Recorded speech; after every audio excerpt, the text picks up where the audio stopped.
people, welcome back. We are back here on the Ascended Cast this week. I'm John Sanchez. I'm back here with my boy Shiloh, Tyrone. Hello, everybody. Welcome back. We just got back from our festivities from the weekend of Coachella. Man, oh man. Man, oh man, what a weekend. Good weekend. Oh, very, yeah. very good weekend, but... Exceeded expectations, oh, man, yeah. which is a statement in and of itself, man. So it was fun, brother. It was fun, but, man, getting back to reality, man. Ooh, that was rough. Yeah. That was rough, man, because we went hard with it. The performances all around were amazing. Yeah. We were surprised by a few people, at least personally I was. And yeah, man. Yeah, I kind of like how we did our little predictions, who had good performances, because we were pretty spot on with them, actually. Pretty much. We were pretty spot on with them, so let's talk about it. Friday, we saw... I saw the GOAT. The GOAT. I saw the GOAT right there. We saw K-Dot, Kendrick Lamar. Just to tell people about it, I am a humongous Kendrick Lamar fan. I have him as the number one greatest rapper alive right now. To me, it's not even close. Album's going to be coming out May 13th, a week before my birthday. So just to send me off right. But yeah, no, I was telling everyone, I was telling friends that if he were to come out during Baby Keem, I would lose it, and that would be all my money's worth. And sure enough, when he came out, man, the crowd was ecstatic. You and I locked eyes, man. It was one of those magical moments. Shiloh lost it. Yeah, he stayed true to his word. Shiloh lost it. Yeah, I lost it, brother, but yeah, that was one of the highlights for Friday in and of itself. Yeah, we saw Corday. Corday was cool. Yep, well, lived up to all the expectations for high level right there. That was amazing. Then when we saw Lil Baby. Lil Baby was cool. Lil Baby was cool. I like Lil Baby. He good performer. Yep. Good performer. Everybody couldn't stop with that. Yeah. What was it? But Big Sean was the night too, wasn't he? Yes, he was. Big Sean, and I called that shot, and he delivered. He delivered, man. He came out with Paradise. Mm-hmm. Off right off the top, and that was a good one. And then it was. And then that's when we ended with Slander. With Slander, yes. Slander was good. It was a good start. This is what I'm going to say about Slander. This is what I'll say about Slander. Be truthful. I've seen Slander before. Slander's cool. Uh-huh. Slander is it'll get you into feeling a good way, you're ready to fucking rage, ready to party. Mm-hmm. I feel like once you've seen one Slander set, you've seen them all. Mm. And so for me, it was and I know for you, that intro, that beginning was sick. It was sick. Then the energy was there, there was that, and then it just mellowed out so that I got to the point where I was all right. It's done. Is it all you're gonna do? It's time to go. Yeah, man. It was a good set to about. I was at the 20-minute mark. Yeah. I think the guys the 20-25-minute mark. Yeah, I'd say about the halfway point. Yeah, he kind of lost me, but still, like I tell you, I'm not gonna say it was a horrible set at all. It started off good. It's just just didn't really get us towards the end. So, but overall, that Friday was a smacker. Friday was a smacker. Now, of course, with Saturday, I know we started off with. we got there. We hit Giveon for a little bit just to kind of get through. He was okay. Giveon was cool. I enjoyed Giveon. I love me some Giveon. Giveon was in their feels. Yes, indeed. And then from Giveon, we went to Chami.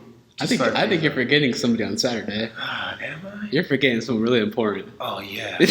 You're forgetting someone really important. I'm looking at him right now. Mr. JID, I'm so sorry. That was cool. I'm so sorry. We ran a little bit late for him, but... Oh, yeah. Oh, no. We came right on time. Yeah. We came right on time for Ed, and Eddie. If you ever heard that song, it's a great song. And, yeah, we finished off. We still heard Stick. Yeah, we did. We thought we missed out on Stick, too. Ooh. No, we got to finish off. That was a good set. That was a great set. Just to start us off, then Giveon was a nice little transition. Then we hit, looks like, Chami, and then that's when we headed over to Disclosure.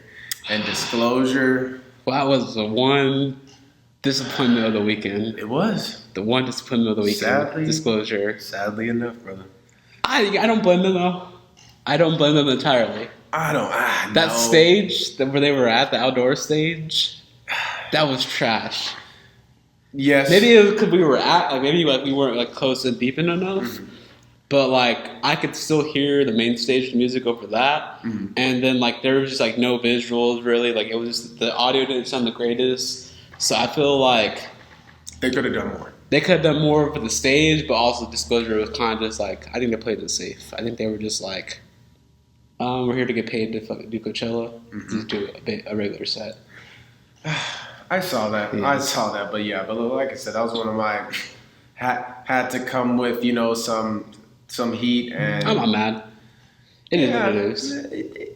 No, I expected more. So I'm gonna be more on the really disappointed. It is what it is. It was good for the experience. Yeah. Then from Disclosure we went ahead and hit. Oh man, then it was Flume time. Flume after Disclosure. Flume was cool. I will say this on Eric's take about the live performances kind of taking away from the experience of Flume. Mm-hmm. Is it does slow it down a lot. So it's like you can't let Flume do Flume when the people that are trying to do the live performances can't keep up. Yeah, and even with them trying to even be on beat, they weren't. Yeah, they just weren't. So it was one of those to where Flume's too many. Yeah. Too many. I think like 1 or 2 would have been cool, but like we had like 4 or 5. Mm-hmm. 4 to 5. Yeah. It's not to take away from the artists themselves. That they're talented people. It sounded okay, but overall for that type of performance and audience and what you're really trying to push for, for Coachella at least, I would just have kind of just stuck in it below and just let him just continue on. Yeah, I get that. But overall, I mean, it was still a B+ performance to me, but probably even a low A just because it was just bangers. Yeah, no, it was. So what? Then we had Meg after. Yes, indeed. We had Meg. Hey, Meg was cool. Meg was cool. I'm surprised how many Meg songs I know. Honestly, me too, bro. I'm not even gonna front with that. I sat there, I was like, oh, okay. But I know this. Yeah, and then also her set made me realize, of course, one, we already knew that she was a good dancer, so her as a performer, that energy she brings is contagious. Yeah. But Meg has bars. I mean, there were stretches in there where she would go back to her old stuff, her gutter stuff. Yeah, and man, she does. Yeah, no, it was Meg was cool. It was some heat. Who do we have after that? Then from Meg, we really went. We went to go see Isaiah Rashad. Oh, Eric's boy, Mr. Martinez's boy, right there. Right there, and then he did perform. He did. Some would say he didn't bring as much energy, but overall, I still believe it was. I think it was good. I thought he was cool. Mm-hmm. I thought for a Coachella performance, he did a good job with it. He brought energy. He interacted with the crowd like he was feeling himself. Mm-hmm. He wanted to be there. Yep. And then we ended with, of course, Mr. 21. Speaking of people that want to be there, it's a knife. Yeah.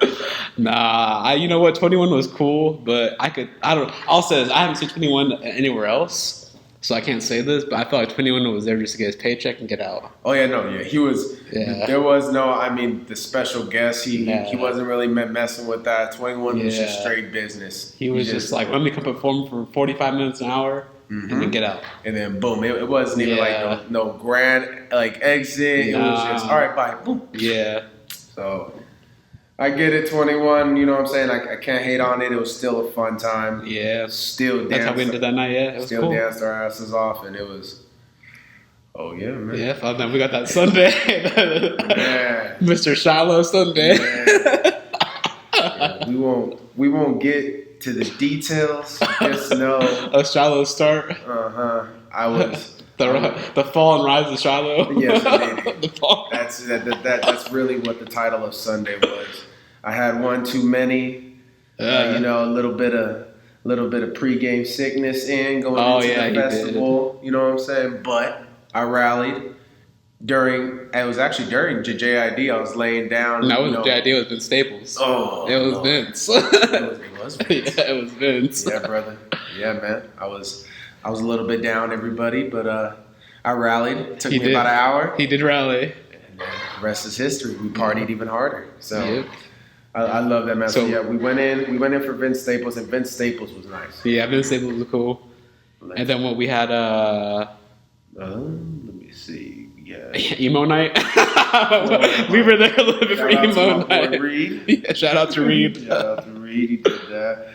Oh gosh, we. Oh yeah. So from there, we did Vince, and then I believe we just did Doja Cat. No. It was Vince Staples, then Duck Sauce. Then Duck Sauce. Yeah, Duck Sauce. Duck Sauce. Yeah, Duck Sauce, was man. lit. Their production, man. Yeah. Let's just say that their visuals were very were very straight to the point, or I'll you know how to express a that really word. In your face, cheek to cheek. Yeah, there you go. A very. If you get where I'm going, yeah. Yeah, it was wild to say the least, but Yeah. But a fun time. It got us going, got us dancing, and it was my first time really hearing about them. So Yeah, I didn't know A-Track was in there. man, It's sick. I liked it. that was a pretty fire set. So then after Duck Sauce, then that's when we transitioned over to Doja Cat. My queen Doja. You know what, man? Her set was the opposite of Megan's for me. Yeah. I didn't realize how many songs I didn't know from Doja. Yeah. I thought I knew at least. Yeah, she had a a few. lot of it. She had a lot. Yeah. And I was like, hold on. I didn't even know that the song with Tyga, Freaky Deaky. I didn't even know that was her. Indeed, man. I didn't know that either. So, and then Tiger came out. That was cool, but I like Doja. She's cool. Yeah, I'll say, I'm gonna make a hot take right now. So like how some people have they have their Beyonce, they have their Rihanna, they have their J-Lo, they have their Shakira. I have Doja now. Doja's my unicorn. Is she? She's one of my unicorns now. Well, she's a beautiful lady. She's a beautiful lady. She's a very beautiful lady. Good performer too. And she is a great performer. I would give her set a very good great grade as well. It would be better for me if I knew the songs. I was sitting there, Yeah. I was still swaying, but I'll say this: I knew the song, I knew the songs. I just didn't know that they were her songs. They're songs I've heard, but I didn't know that they were her. Yeah. Okay, I catch you on that one. And then of course from there we just we sat there. We pretty much camped out for Swedish House Mafia the weekend, man, the ending. The goats. And I will tell you, and I'll tell everybody that was an A++ performance by both, individually and together. Oh yeah. Swedish House Mafia, that was experience. That was amazing. That was That was visuals. That was music. Just like tug and play with your heartstrings, And the weekend, great performer. Amazing performer, and somebody that when you sit back and listen to the weekend and you go to a concert, you're like, this man can really fill an hour plus time slot easily. Not even just songs. Yeah. And the mix between them, the fluidity. What you got? I think and you only had 2-3 weeks to get ready for this too. So props to him. I liked he played a lot of old bangers. Yeah, that's what I liked about that. He played a lot of old bangers. He usually plays new stuff, but he kept it with all the old bangers. Oh yeah. If you would have done more, I think it's Dawn, whatever his newest album. Yeah. If he would have done that more than this set, I would have been disappointed. Yeah. The oldies with that Swedish House Mafia vibe absolutely killed. Yeah, it was nice. That was a good way to cap the night off. Beautiful way to cap the weekend off, man. And looking back at it, Coachella weekend first time, cool experience. Great experience. Do recommend for those certain events. If you do come with people, you get yourself a big group. Yeah. Getting an Airbnb that you can walk to is way. Fuck that. That walking was ass. That walking was ass. Indeed, it worked out. It worked out great, but that walking was fucking ass, bro. It was bad, brother. At the end of the night, that shit was not the business. Not at all. We had to break out the massage guns or whatever. Shout out to Jew Boy for paying $75 for a bike to take us not even a quarter mile. Yes, indeed. That's our bull. That shit was yeah. But now with the weekend, I will say this too. Don't go there if you're 18 plus. Oh yeah. Again, you're gonna be pulling. Man. It's a trap. The all ages is crazy. I'm gonna let everybody know that right now. Yeah. How many dudes I saw trying to get at get at literally girls. And, young little 15, 16-year-olds. yeah, and people are drunk, etc. So it's just something to look out for. But if your intentions are a good time and just to see great performances, Coachella 2022. Oh yeah, if you're there for the music, for the vibes, you'll be cool. Which was nice, bro, because that's what it turned into. Like, I was pretty happy just being able to be there for the music and everything like that. I do want to next time I go to Coachella. Maybe not next year.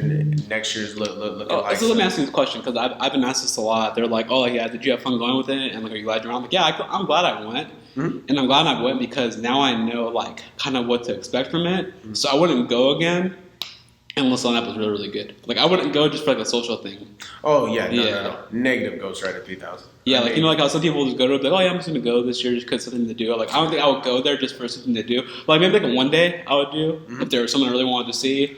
But I don't think I would do the whole weekend again unless it was a really, really good lineup. Yeah. For me personally, one of my outliers I wanted to do is the Do Lab for Coachella is a place that people that like EDM, that is a great place. It was a great setup. We just spent a whole lot of time there. I wish we would spent a little more time there, so that would have been cool. Yep, that was the point I was going to make. That's one thing that next time I go, I will spend some time there. Yeah. I'm going to be dancing my butt off over there. So yeah, overall, A+, Coachella 2022, everybody. That was a blessing. And that's the way the cookie crumbles. And for myself personally, my next big event is going to be EDC 2022 for my birthday weekend. So that's going to be something that we'll talk about, when it comes up. EDC. Just on to the next, brother. Blessings on blessings. On to the next one. All right, well, let's next topic. Man, we're having a pretty big event happening right now over in Las Vegas. Speaking of EDC.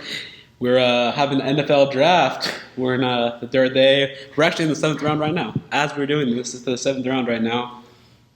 My Chargers just picked up a cornerback in the 7th. Ooh. But how are we feeling with the draft so far? Well, the Rams don't have any draft picks, but still. Oh no. We started our party in the 3rd round, and I'll just go ahead and then just give my take on just my personal team, the Rams, real quick. I'm gonna give our draft grade already. Just already done. I'm gonna give it a solid B right now, a B to B plus. And the reason why I say that is because we looked at the offensive line first off, and the guard that we got is from Wisconsin, big Mr. Bus over here that everybody's loving to mess with the man because he's with that Wisconsin system, that zone read, it's going to really help us out a lot. And then from there we address corner. We actually hit this HBCU kid, which everybody, I love his name. It's Jacoby Durant. Come on. Oh, I saw that today. Yeah. Come on now. Yeah, that's sick. The hardest name out right now, Jacoby Durant, cornerback from HBCU, and with him personally, because I wanted to kind of read up on him on certain things. Did Deion Sanders, who this past offseason, he really pushed for teams to come out and scout HBCUs. When we look back at history, HBCUs were actually the schools that back in the 40s, the 50s, the 60s, and everything else, those were where a lot of our Hall of Famers and greats actually came from once they expanded. Bill Bryan and them end up expanding Alabama, etc. So when you see a corner, recruiting became a bigger thing. So when you look at this pick for us, a 4th round pick coming from a CBU, I feel like that's going to be a trend of something. He's a ball hawk. And then we get Notre Dame's running back, which he's versatile. He's a big dude who can run the ball. And with Cam Akers, I love him to death. He balled, but injury history in the NFL, it's just what it is. We see it everywhere. So I love our depth there, man. And we went safety and defensive back again. So overall, we're addressing our quarterback room because that was really one of our big weaknesses. And yeah, brother. So I feel like the Rams in less need. We made a few more steals again. We're just at it again, and we're en route. And then also on top of that, I read here that we actually acquired, like I was telling you before, Troy Hill from the Cleveland Browns, who was previously with us the year before, who was our slot corner. That's going to relieve so much pressure on Jalen Ramsey to really to really, even though he's so universal, he could stick to that true number one and not have to kind of push himself in sometimes, and it's gonna relieve some stress off of our younger defensive back. So, like I said, man, be drafted by the Rams, man. I'm excited to run it back. No, same. For Chargers, I'm gonna keep mine nice, short and simple. I would say like B plus. First round pick is offensive guard at Boston College, Zion Johnson. I mean, best rated offensive lineman in the whole entire draft. I know he's an interior guy, so they don't always get the most love. But I love what the team is doing. They're building the trenches. Our defensive line, offensive line are getting better. I know we picked up a safety, a running back, and then a couple of corners so far in the later rounds. So just adding depth to places that we need. We need some competition running back. We need some corner help. We need some safeties. So, I mean, I'm happy with the draft. We like I said, when you have a free agent like us, it's kind of hard to surpass that with the great draft. But I mean, I think we did some supplemental moves to make this team get better. I will say the one move I'm mad about. So I got played in the first round because the two guys I wanted, all right, were either Jameson Williams. Okay. Lions traded up to get him out, I think, at 12. Dang. So I was all right, cool. Like, there's nothing you could do there. I think like 2 picks later, the Eagles trade up, take Jordan Davis out of freaking Georgia. I was like, man. And then I looked up who was left, and I was like, please just don't be Trevor Penning. Please don't be Trevor Penning. Please don't be Trevor Penning. Oh, God. And luckily it wasn't. I was like, cool. Zion Johnson. Best rated offensive lineman in the whole entire draft. Never missed a game. I'll take it. Yep. I'll take it. Protect Herbert at all costs. Exactly. No, that's what we need to do. And then, man, there's even a few surprises during the draft as well. Multiple wide receivers, bro, got traded. A.J. Brown and Marquise Brown. So I ask you, which one's going to have the most impact on their team? That's tough. Well, and to be fair, we were wrong about last week. Remember, I said it was either going to be Debo or DK. AJ Brown. So. AJ Brown, and nobody saw Marquise Brown getting traded at all. I mean, the Marquise Brown's kind of surprising because it's just like, oof. But I mean, apparently he's wanted out for a while now. So yeah, and then also, of course, I heard rumblings that of course money was going to be an issue for them as well. Which of course in that Ravens run first heavy scheme, they're not going to pay no wide receiver $20+ million or whatever to catch 3 to 4 balls a game. Yeah, exactly. I don't know, but go back to your original question: who do you think is going to have the bigger impact? This is what I'll say. I think AJ Brown is a better talent, but, and I say this in the nicest possible, we have a small sample size of really how good AJ Brown can be. Like AJ Brown's good, but we've only seen him at 2.5 years. 3 years, yeah. 2.5. Well, then wasn't he hurt for like a majority of 1 year? I believe so, yeah. Yeah, wasn't he hurt like a majority of 1 year? I think he's been banged up, but only missed about maybe 4 games. 4 or 5 games. Really? That's it? 3 or 4 games. Wasn't like his second year, like he was banged up for a little bit, but then he went off at the end of the year? I'm going to have to look that one up. Yeah. That's a good question. But yeah, I feel like he looks good, but it's always, whenever you trade and put a receiver in a different scheme, it's always hard to tell if you can mimic that production. And so, like, we don't know what the Eagles system's going to look like. We don't know, okay, what happens to Devontae Smith now? What happens to Jalen McGore? Are they going to trade him? Are they going to keep him? It's just like, what exactly is his role in that system? And then does Jalen take those next step forward, being a better quarterback, a better passer? Yeah. So it's just like there's so many factors there. And then I look at Marquise Brown, and he's going to the Cardinals. Freaking pass-heavy, spread offense that loves getting the ball out quick. And what does Marquise Brown do well? He runs fast and gets open. And so I think scheme-wise and position-wise, I feel like Marquise Brown could have a really, really big year, especially with Christian Kirk leaving. And then who was the other wide receiver they had? Well, they re-signed AJ Green. Yeah, they re-signed AJ Green. They still have Randall Moore there, and then you still have D-Hop there. Yeah, I mean, so you're essentially going with Marquise Brown to have. I think Marquise Brown has more potential to be like a bigger upside. I think AJ Brown. It just depends on what Jalen is, and then how the system fits. Because I don't know. I just whenever you see a wide receiver get traded to a team, it's always kind of just like you don't know what's going to happen. He can replicate that success, but there's also the chance that it could have been the scheme that he was in that made him do so well. The quarterback that was throwing to him. So, and I'm not sitting here saying Tannehill was great or anything like that. Tannehill is a bum. I would say Tannehill is a bum.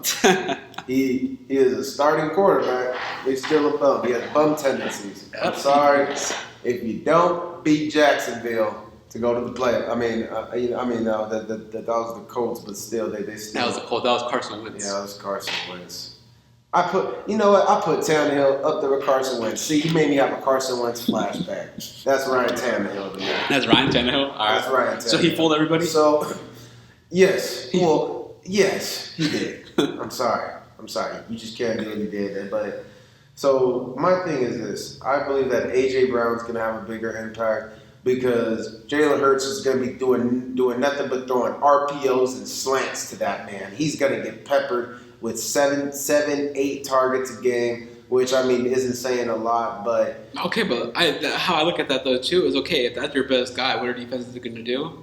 They're going to key on that best guy. But they can do that. But then you have Devontae Smith, you have Dallas Goedert, you still have a nice run game. But the thing with them is because they were so run dominant, I believe they were top 3 in rushing the last 8 weeks of the season, 6 weeks or whatever. So I believe that Sirianni's going to come in. He's going to establish that RPO, kind of give it that maybe. I think Devontae will benefit more.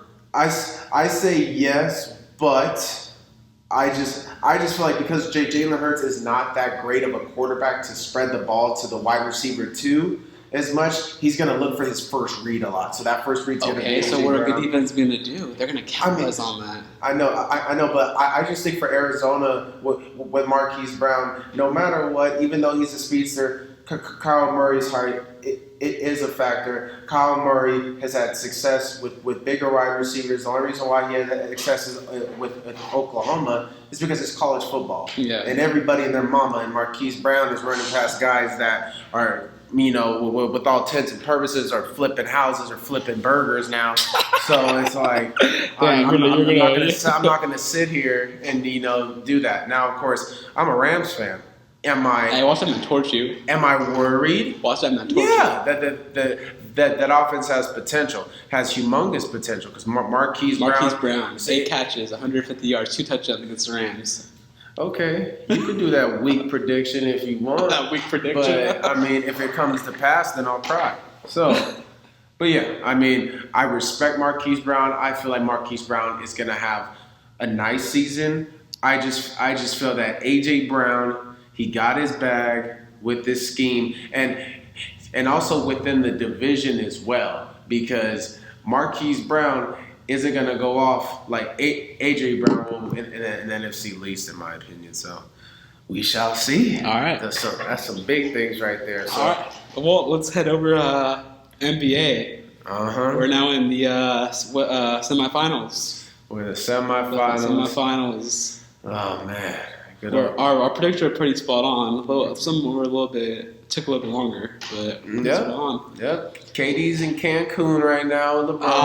You want to have the KD talk? Yeah. We can start it, we can start it, brother. I'll sit here and say, let's look at it. KD and Kyrie have been together 3 seasons now. 2 seasons. 3 seasons. That first season don't count because KD was hurt. Yeah. Technically, that's why I say 2 because. But it's been 3 seasons that they came together. Yeah, right. 3 seasons that they came together, 2 seasons of them playing. So okay. Either or, they've had their shot now. Their history has been the same. Remember, it's injuries have been their biggest killer pretty much always. Because when you look at it, I'll say this in the regular season. Yes, okay. In the regular season, yes, injuries have been their biggest killer.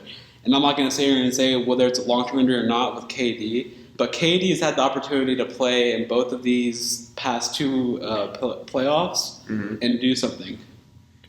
And he has, though. He has. Getting swept in the first round this year, and then getting knocked out in the semis last year. Getting knocked out in the semis, and you're half an inch away from eliminating the then champions.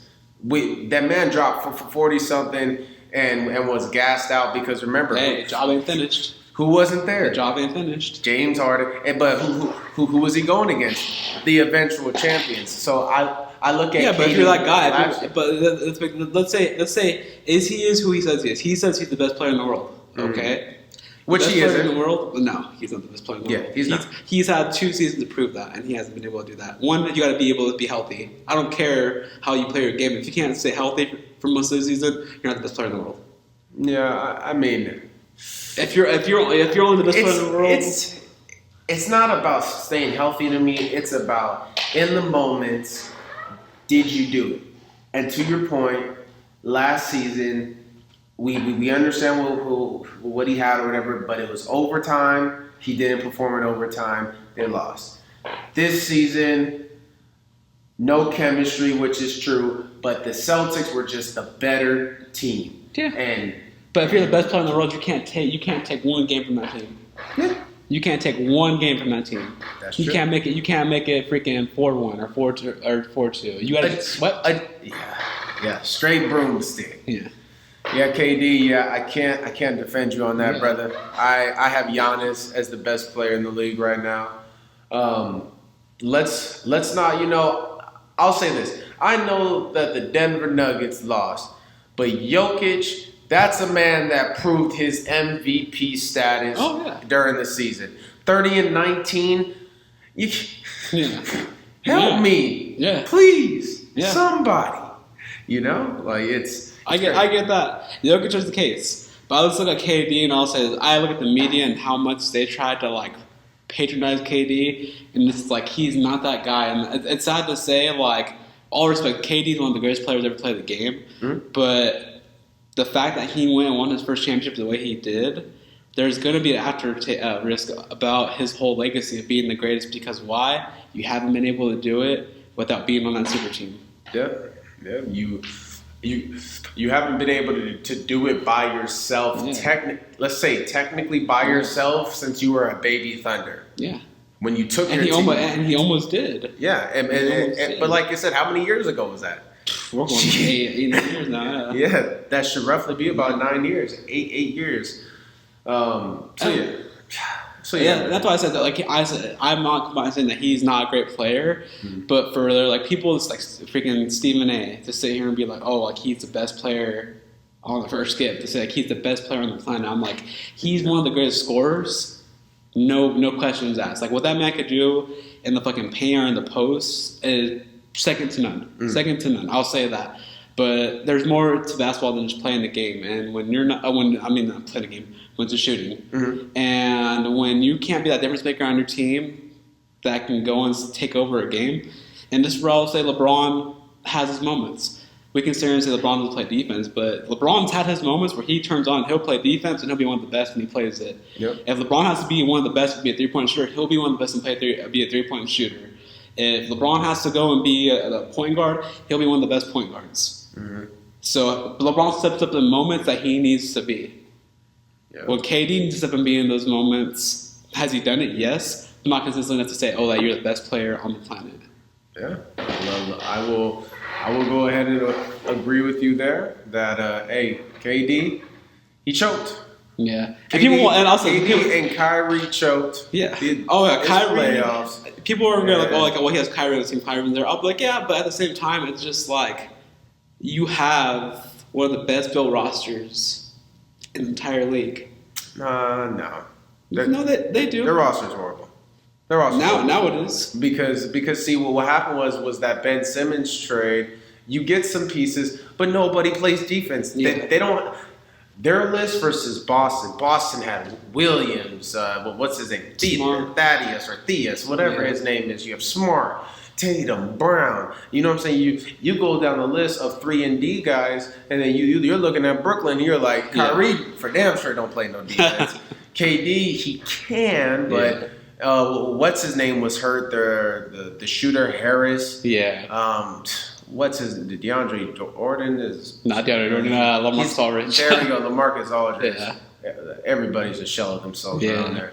But yeah, man, just underperformed. All right, well, enough talking about these freaking bums in Cancun. Exactly, acting like our Lakers right now, man. Yeah. Let's The Cancun boys. The Cancun Let's talk Cancun about- finals. Yeah. So what about everybody else in there, man? I mean, you're looking at it. Talk about last night's game. Timberwolves, Grizzlies. Timberwolves should be ashamed of themselves. Yeah, they should. They threw this whole series away. They really should. Gone. Yep, they threw this away, bro. But that's Ja. I mean, Ja's balling. Yep, You see that dunk? I think it was on Wednesday night. Baby Rose. That dunk, man. Poster. Posterized. Poster. Bro. Yeah. No, don't say Baby Rose. We don't put the evil on him.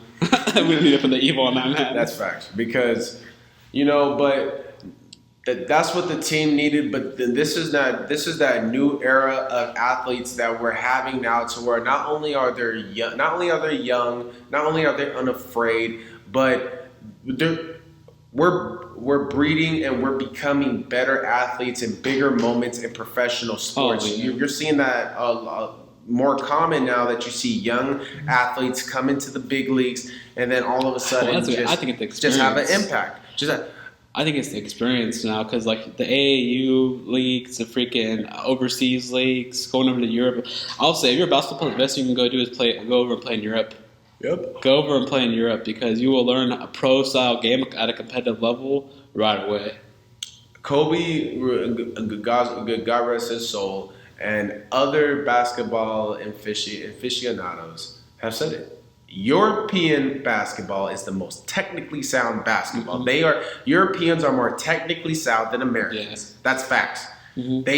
They work on mechanics like no other. That's also the reason why, if people, of course, are watching the NBA right now, who are the dominant people that are becoming the face of the NBA? They're not Americans. No. I'll even say this, but like you look at a lot of the young guys that played, it's like, look at LaMelo. LaMelo went and spent some time overseas before he came over, and look how much better his game translated to the NBA. He got ready young, ready quick, and it's that mental toughness. But like I said, I mean we have Luka Doncic, Joel Embiid, Jokic, Giannis, for God's sakes. I mean. Well, Giannis was more of a project, but not like I said, like all these guys like playing overseas, like you're seeing what it's doing to the level of basketball coming out of playing, versus like guys like, well, look at Zion. Zion's still just all talent, even though he hasn't played. Zion's all talent, but guarantee if Zion spent some time overseas, his body movement, his freaking ability to not play so freaking front and power end, get a little bit better control of his body, he probably wouldn't be as injured.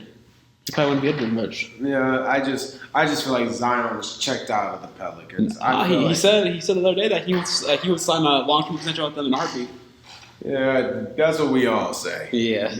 People are gonna say things, especially but when you look at his body type, people are seeing that he still looks 300 pounds. He doesn't look committed. So that's my thing. People say all this, but it's just like real life. You could tell somebody, man, I'm doing good in life or anything else, I'm doing this and that. But then when they're always coming up to you, you're still in the same spot. You haven't moved in life. You're still working the same job. You're still, out partying too much instead of saving. Maybe, man. I don't know. The jambalaya. I don't know. Shiloh, you sound like you're talking about someone else. Oh yeah. Shiloh, you sound like you're trying to get some demons out. Hey. Zion bouncing the out on me. It struck a nerve. That was a little close to home. That's my take on him. But. So obviously, we talked to Timberwolves threw it away. Let's go. Suns came back and beat the Pelicans. Chris Paul, the point guard, cemented 14 of 14. Come on now. Getting better with age. The Benjamin Buttons disease. Yeah. Well, who do they play now? The Suns are going to play. Let's go. It would be. Let me see. The Warriors are playing. Because the Warriors are facing the Grizzlies. Okay. So the Dallas. Oh, Yeah. yep, Dallas. It's gonna be Dallas. Dallas on Wednesday. And, yep, and that's also going to be when the Sixers play the Heat, Oh, too. damn. Okay, that's going to be. Well, now with Joel Embiid out, Miami in 6. Miami in 6. Oof. And Miami's dangerous. James Harden's hamstrings could not handle that Miami defense. James Harden's going to be at the strip club every night. Win, loss, draw. Bet your money, James Harden pulling up 11:30 bottle service. Give me my regulars. Yes. I don't know. He might even fly his regulars in. He might even fly the roster in and be like, hey, it's Miami time. It's All me right. out. So you're taking Miami? I'm taking Miami. What about Dallas and Suns? D-Book's not back yet, right? Huh? Yes, D-Book's active. Oh, he is active. He is active. Oh, okay. Because he was active for the All right. final Well, game. no, I'll take Suns for that one. Then. I'll take Suns for that I series. want Luka to upset the Suns, but the Suns are gonna win it in 5. That's a good. Nah, the Suns are a good team. The Suns are an amazing team. If Chris Paul is playing like this, Chris Paul, and if Devin Booker can get his body under him, be efficient from the floor, if Michael Bridges can just be that man that he was ending out the series, they're going to be the same scary team, and they're going to be what their record was. So in the East, we have Miami and Sixers. So then we have Bucks and Bucks and the Celtics. Ooh, that's gonna be a fun series. Fun series, tied record. I'm going to say No Middleton though. No Middleton, no problem. Bucks and 7. Bucks hard, and 7? Hard fought series. This series should have been the Eastern Conference for the Eastern Conference Championship. Yeah, that's a big one. I'm pulling out this. I say that this series right here is going to have 2 storylines. Either the new head coach for the Celtics, I forget his name, and his defensive prowess stifles KD MVP with Kyrie, stifles Giannis MVP, and then they go on to the Eastern Conference Championship to beat Miami, etc. Or you're going to have Giannis, who definitively does what KD doesn't and beats this Celtics team and proves to everyone that he is the unquestioned best player in the world, like we all thought he would. And Giannis is a different type of player too. Giannis will beat you from everywhere. Because the thing about the Celtics defense is that they're going to get up into your chest. They have some big dudes to try to build the wall on Giannis. Giannis is going to sidestep Al Horford. Roy Williams can't handle this man. Giannis is going to average 32, I'll say 32, 12, and 5 in this series. And he's going to pull him up to win. They don't want no smoke with Giannis. There we go. Yes. So there are our NBA takes. Yes, The indeed. NBA takes. So, and that's a wrap up of the week. It was. And that's a wrap up of the week. You got anything else you want to share, Shiloh? Sounds like you have some demons you're venting about. No. Sorry. I got them all out. No, IE Legacy? No. I'm stress free right now. Like I said, man. Honestly, with the draft pretty much wrapping up right now, the NFL draft, just to go back up to it, all the boys know I am our reigning fantasy football champion. I'm officially ready for fantasy football now. I know. The plans are there. Everybody's drafted now. We're just gonna wait for preseason, but that's my focus, dude. Yeah. NFL doesn't lie. Speaking of NFL, man, it looks like with that draft going on, it looks like the Bulldogs, Georgia, this broke an NFL draft record. They had 15 players selected to the draft. 15 players from that national championship team got drafted to the NFL. Man. All my That's a boys, record. eat. Yeah, All my the dogs. eat. The dogs. Yeah. The Georgia Bulldogs. Georgia stand up. That's what happens, man. That defense has already been recognized and will go down as one of the greatest college football defenses of all time. Yeah. That's insane. I concur. I concur that. All right. Well, I think that's everything we got today, then. Yes, indeed. Yes, All indeed. right, That's going to well- wrap up this week's beautiful podcast. It will. It will wrap it up. So I'm John Sanchez. I'm Shiloh Hurd, everybody. We are on the Ascended Cast. Until next time, later. Bless up, everyone.